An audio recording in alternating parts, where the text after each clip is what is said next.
We're leaving Washington Alpine Club. Had a fantastic stay here. Just loaded up on pancakes and bacon and sausage, but put peanut butter and strawberries and syrup and blueberries on the pancakes. So got a full belly, got a full resupply. Should be about 4 days into Stevens Pass. Just 2 legs left. 4 days into Stevens Pass, about 70, a little over 70 miles, and then a little over 100 miles to the border and back. So the end's in sight. I'm leaving now, hiking with Jeff and Ellen. Great couple. Met them in White Pass and kind of synced back up. Can't say enough about Washington Alpine Club. Real good hosts, real friendly people, just a real good vibe there. A lot better than in town. So we'll see you on up the trail. Okay, this section, you got big climbs every day. So starting off with like I think it's a 5 or 6 mile climb, almost 3,000 feet. So that's a steep one. Luckily I got a nice full stomach, fresh legs. But you can see here, just getting above all the clouds and the fog. So it was nice hiking up in the nice cool fog or clouds, whatever that is. But looks like we're getting up in elevation and got blue skies. So it'll be a nice day. We'll probably start heating up now. Luckily I'm kind of probably within 500 feet of the top. And then you kind of like bounce along the top a little bit. And then end of the day is all downhill. So it's good to knock out this climb in the morning when it's cool, fresh legs. And then once I get up to the top, I can just come enjoy the rest of the day instead of just putting my head down and working. All right, we'll see you down the trail. Okay, this is a pretty nice view. Get above the clouds and look at that. Our old friend Mount Rainier poking her head up above the clouds. Her snow kind of blends in with the clouds, so almost looks like another cloud, but no, that's Mount Rainier there.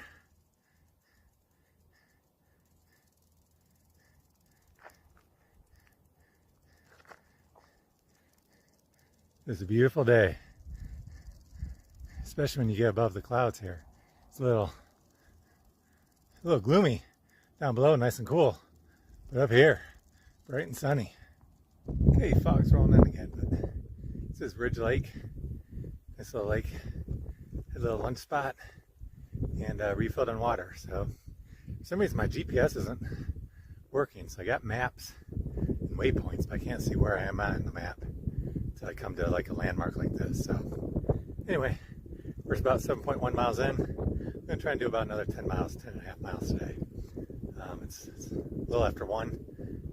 We'll see if I can do 10 miles in I guess 10.5 and maybe 4.5, 5 hours. See if we can get there by 6. See how the day goes. All right, see you down the trail. So they say this next section is more rugged. You know, it's steeper climbs, but when they say rugged, it's a key word for rocky. So this is your trail. Been going over a lot of this today, and you can get over it. You just gotta watch your footing. I can't quite get in the groove.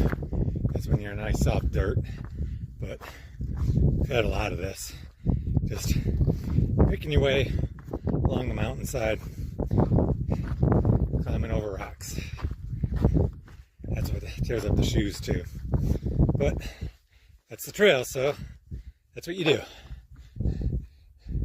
I mean, we're not going down there, but here's another beautiful alpine lake down there, and you can just see the clouds rolling in over that pass. But there's clear blue sky above it. It's just kind of keeps it cool. So it's a beautiful day, but clouds kind of keep it cool a little bit. So I'm liking that. Look at that, another mountain goat. Holy crap. Look at that. Second mountain goat I saw. He's beautiful. How lucky am I? Man, People don't see these things. There's another one. Holy crap, there's 4 of them. The whole family.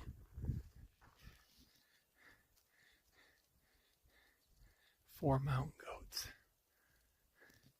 You just don't see this. 2 babies.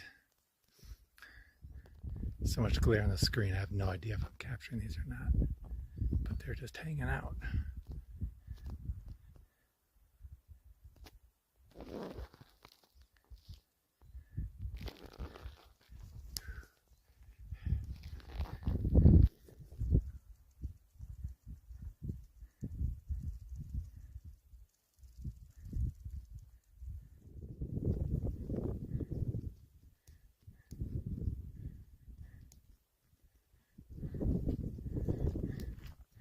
They have no problem with these rocks.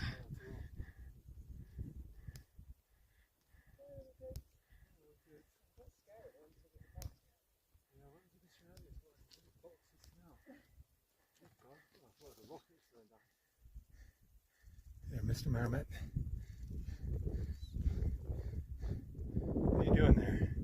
I interrupting your nap. Yeah, sorry about that.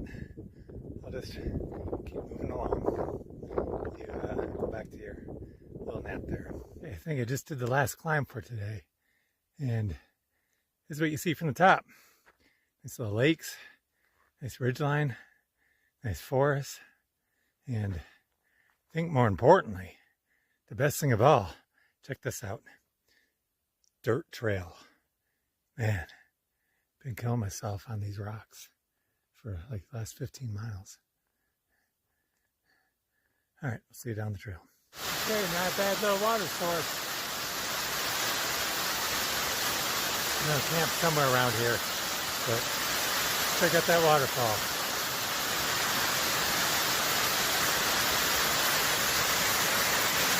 We're in a little bridge.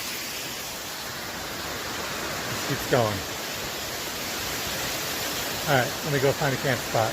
Okay, close out for day 142. Turned out to be a good day.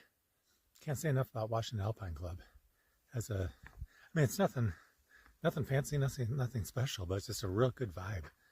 You know, the hosts were fantastic. You know, everyone staying there was just a good group of people. So it's just real relaxing and real comfortable. And you know, we got good food. The one host, I can't remember his name now, but made awesome ribs. They were just falling off the bone, and spaghetti, and then pancakes and bacon and sausage this morning. So you know, loaded up on calories. I think we got the plan worked out. Even though I'm ahead of Jeff Nell a little bit, you know, we'll probably sync up in Stevens Pass or Leavenworth, probably Friday or Saturday. So I think we got a plan going forward there. Trail was a little tough today. You know, I motored up the main climb in the morning. It was like 2,800 feet, but then there were several smaller ones, you know, 400 to 1,000 feet. There were like 4 of them, I think, today after the main one. So we did a lot of climbing today.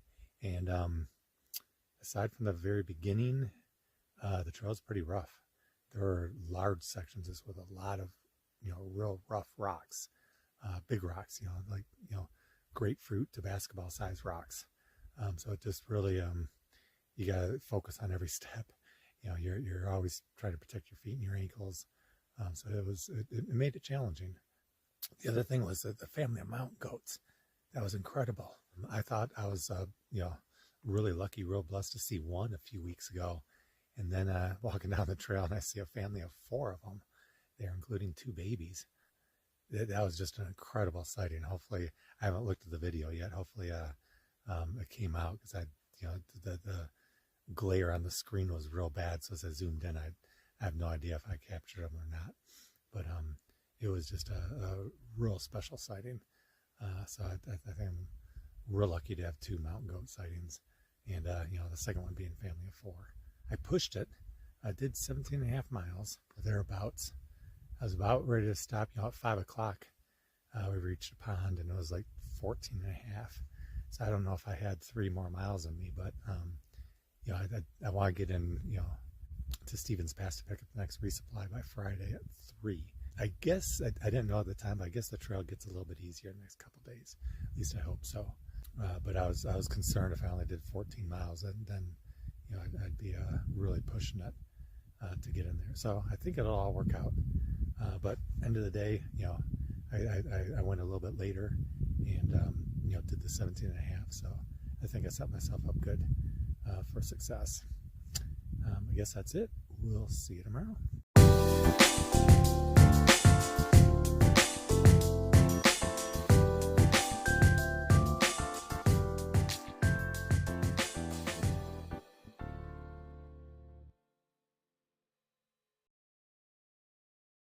All right, good morning.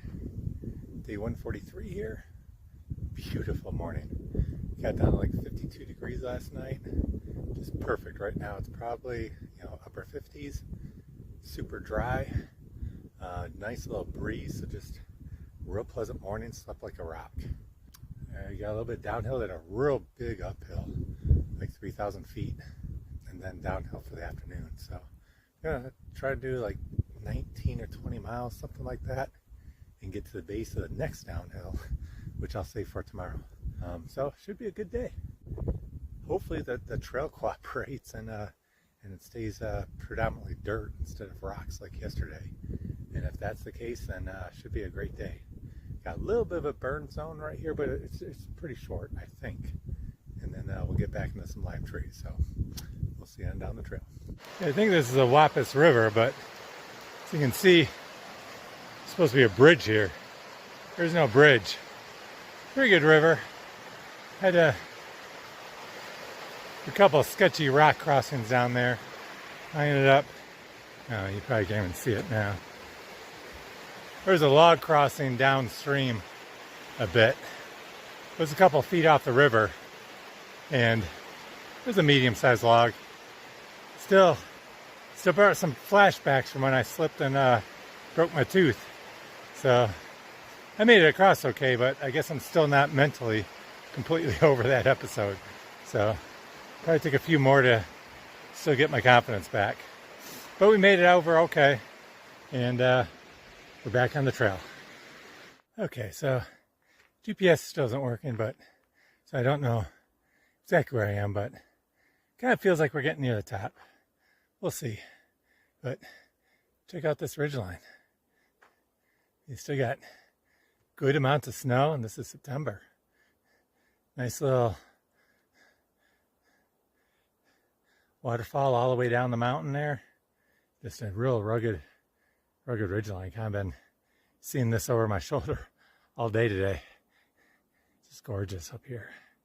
All right, we'll see how much farther up we gotta go to reach the top. Okay, so I like to do a little afternoon panorama, and this one will not disappoint. Look at that rugged ridgeline, and then it's got a huge alpine lake here down below. I'm gonna be hiking down to that. I think that might be Wampus Lake. Hiking down to that the next couple hours. A little pine forest, and the trail we're coming down. Great to be on the PCT. Okay, so it's 4:15, and I feel like I'm making a bad decision here, but I'm just not feeling it right now. So I'm kind of in the low point of the valley near Wampus Lake, and I think I'm going to camp here. I've only gone 18.7 miles, and it's only like 4:15, but the whole afternoon I was just dragging. It's weird. Today's hike was weird. I was glad I pushed the 17 and a half miles yesterday. I got into camp later. It was probably, I don't know, 7 o'clock, something like that. I forget. But I'm glad I pushed that extra 3 miles to get there. Right now, I'm just not feeling the same way. Today's hike was up, it was a steep climb. It was like a real steep up and then a real steep down. So all morning, it was like 5 or 6 miles, just switchbacks all the way up this mountain. Then, you crest over the top, and it was like 6 or 7 miles, just switchbacks all the way down. So you're kind of just looking at the same scenery because you're just doing switchbacks all the way down. It was nice scenery. It was beautiful ridge lines, both up and down, but it's the same thing, just going 5 miles, the same thing, just back and forth, back and forth, back and forth. I didn't mind it going up, but coming down, it just got monotonous and tiring. So then I kind of got down to the valley and things changed a bit. Walking along, well, I never did really see the lake. You know, I saw it from up top, but I'm probably a quarter mile from the lake. The trail never really gets right up to the lake. There's some side trails you can go down. But I'm just not in a good state of mind right now. So I think I'm just going to camp here. It seems like, you know, way too short of a day. I mean, I could do the other 3 miles. See, the problem is it's 3 miles to the next campsite. Plus, it's like 1,000-foot gain, which I'm not real excited about. It's getting, you know, it warmed up in the afternoon, so that's not good. And then, you know, it'd be a dry camp, so I got to fill up water here and, you know, haul 2.5 liters of water up that 1,000 feet for 3 miles. So, I mean, it's all doable. I could easily do it by like 6 o'clock, but I'm just not feeling it. So I think I'm going to just camp here, and we'll have to make it up tomorrow. I'm about halfway to Stevens Pass, so yeah, I'll have to do like 20 or 21 miles tomorrow, and then that'll leave like 13 miles, 14 miles to get into Stevens Pass. So we'll see if I regret my decision tomorrow, but I think I'm just going to lay up short and do it here. I got to do some more gear repairs. My gears is literally falling apart. My you know, a couple of days ago I taped up my shoes and my shirt. My shoes continue to kind of wear. So my shirt, I taped it up in like 3 spots, and that tape is holding up great. You know, I even washed my shirt at Washington Alpine Club, and, you know, it held up great. But on the same shoulder, it must just be getting threadbare because it just did a real big rip on the shoulder today. So I'm probably going to tape that up and see if it holds. I only got like, I don't know, 7 more hiking days, which it kind of seemed like a lot, but after, you know, 143, it's really not much. So here's what's left of my shirt. You can see there. So yeah, I gotta do some repairs. So I think I'm just gonna camp up short and do some gear repair and have a good meal. I got one of these Peak refuel meals, beef stroganoff. So that should be maybe that'll lift my spirits. And then we'll just get to bed early tonight and wake up early and hit the trail because it's a steep climb tomorrow, or, you know, it's a long climb tomorrow. I got a lot of ascent. I'm gonna have like over 5,000 feet of climbing tomorrow. So I think I want to get a good start and knock as much of it out as I can before it gets cold. Okay, so I think another thing that's leading to my less than stellar mood is ever since I left Suquamish Pass, Washington Alpine Club, I haven't had a GPS capability on my phone. So you rely on that heavily to navigate. So I mean, the Far Out app has all the maps and the, you know, water sources and camp spots and that still works fine, but it's not getting GPS information from the phone. So usually there's a blue dot, you know, there's a red trail, and, you know, I create a route every day. So I got like a highlighted route and that I plan to follow. And there's a blue dot of where I am. So, you know, whenever you want to know, you know, where you're at, you know, if you're on the trail, off the trail, or how far the next water source is at, you just whip out the phone, you can see, you know, the distance and, you know, where you're at. But I've not had the blue dot since Suquamish Pass, so the last 2 days. And, you know, so that's not ideal. But, you know, I can still read a map. I can still, you know, read the terrain and figure out where I'm at. But it just takes more work.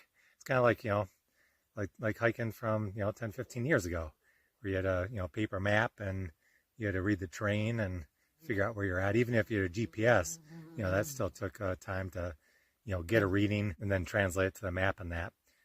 This Far Out app, you get so used to it being so easy, and you get a little spoiled. So I don't have that anymore. And it looks like, you know, first I thought it was the app. So I was like turning on and off the app and shutting on and off my phone and playing all that. But then last night when I went to check in, I do a daily check-in with Sandra just to tell her that I'm okay and where I'm at.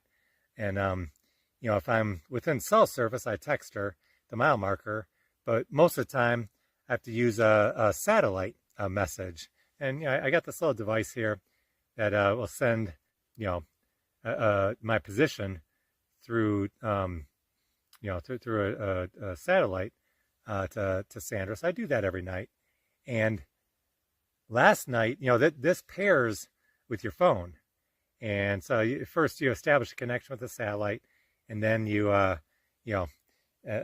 your phone it has an interface that syncs up through Bluetooth on your phone. It'll send the position. But last night it just kept spinning and it wouldn't do that. So I finally figured out it's not using, even though this has the capability, it's not using the position, your GPS position from this unit. It just, uses the phone's GPS position, creates the message, and then sends the message to this unit. So it wasn't doing that last night. It was just spinning around, and that's how I figured out that it was actually my phone GPS. I don't know if it's the antenna or what, but the phone GPS is not working. So luckily I was still able to send her, this has some manual buttons. You can see, over here has a SOS button that'll send your position and an emergency SOS through the satellite. But it's also got just a check-in button right here in the middle that you can send it to your contact. So I still was able to send the message to Sandra, where I was at. So she should be happy. But I discovered it wasn't the Far Out app, but it was actually my Samsung phone. So I don't know if that's a good thing or bad thing, because it looks like my phone's slowly degrading. First has the charging problem, so I can only slow charge. Now I still can only slow charge, but I can't get my satellite position. So that's not good. So it just makes hiking harder, and you rely on that comfort. And when you're not feeling good and you're just going, man, when am I going to get to the top of this hill? You can whip out your phone and you can either see I've got 3 more miles, or I've got 0.3 miles, or whatever it is. But at least you know what you got. Now I don't have that, and I got to rely on waypoints, and when I cross a junction, I'll get a fix. I know where I'm at, and then I can kind of time it from there. If it's been hours since I passed that last trail junction, well, I'm probably 2.5 miles past that, and that's the best I can do till I get to the next waypoint. Either a trail junction or a stream crossing. Sometimes tent sites work, but a lot of times they're not marked, so it just makes navigating harder. And yesterday, after lunch, I went like 5 miles, and there was no waypoints, no signage on the trails, no junctions or anything. So you, in the back of your mind, you're on the trail, and you're like 99% sure you know where you're at. But after like 5 miles, that 99% starts decreasing. Your mind starts playing tricks with you and going, well, did I really get off the trail, and am I just going down a side trail? And if you see another hiker, you can check in with them and get your position. But yesterday I went like 5 miles, didn't see another hiker, no waypoints. So that just my mind was starting to that self-doubt is creeping in, and going, do you really know where you're at? And further, yesterday it was real cloudy day, and so it was making it hard to read the terrain and get compare that to the map, because I got topographical maps on my phone, but when you can't see the terrain, it's been 5 miles since you got a good fix, and you haven't seen another person on the trail. That self-doubt really creeps in and starts playing tricks with your mind, and so that just makes hiking harder. Doing a little bit of that today, but it was a clear day, so not as much. But I think that just makes hiking the trail harder. And when the terrain's harder, and then you're not in a good frame of mind, and you don't have the easy GPS navigation, it all combines and puts you in a less than stellar mood. So I was kind of dealing with that today. Hopefully tomorrow, I'm still going to have the same navigational challenges, and it's still going to be the tough terrain. But hopefully I'll get a good meal, good sleep, and try and do as many miles with a good mental state before the afternoon rolls in. So we'll see how that goes. All right, enough of that. We'll see you down the trail. Okay, end of day 143. So it's only 6:30, but camp's all set up. I already ate. I'm gonna jump in the tent early tonight, get a good night's sleep, get up early, and trying to crank out some miles. I only did 18.7 today, so a light day, but the switchbacks and everything else just made it tough. Tomorrow's a lot of elevation, so it's not going to be any easier tomorrow. But hopefully I be in a better mood, and we'll crank out some miles. As I sit on camp, Steady walked by, said hi. So he's camped right next to me.